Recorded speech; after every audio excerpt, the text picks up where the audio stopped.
I don't know what you can see there, so we're going to do the crank into the PTO side, flywheel side bearing. So I'm literally just going to drop the crank in, wiggle it in, then the Husqvarna tool, you put the die on, pick the right bolt. There's die and a washer, then you put the bolt on with the nut on the bolt, you tighten it by hand and thread the nut down. And then you, question where in life you put your adjustable spanner, because I haven't got the right size normal spanner, and you tighten the bagger down like so. I don't know what you can see there, I'm trying to get it so you can see and so I can see.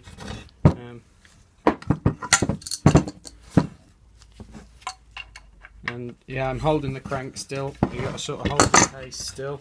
What's easier is if you take a combi spanner, should have done that first time, and put that there.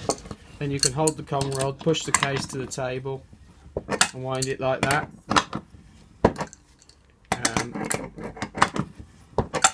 So you're just doing that in, making sure everything's lining up. We just keep going till it stops on the crank stop. Not quite. Keep going a bit more. And again. Three another. There, it just stops dead. Then you want to put the combi spanner around the other way. Loosen that nut.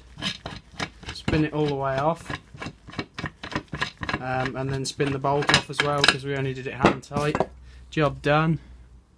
It's installed both sides up to where it's supposed to be. Obviously that's locking up on the, I'm trying to,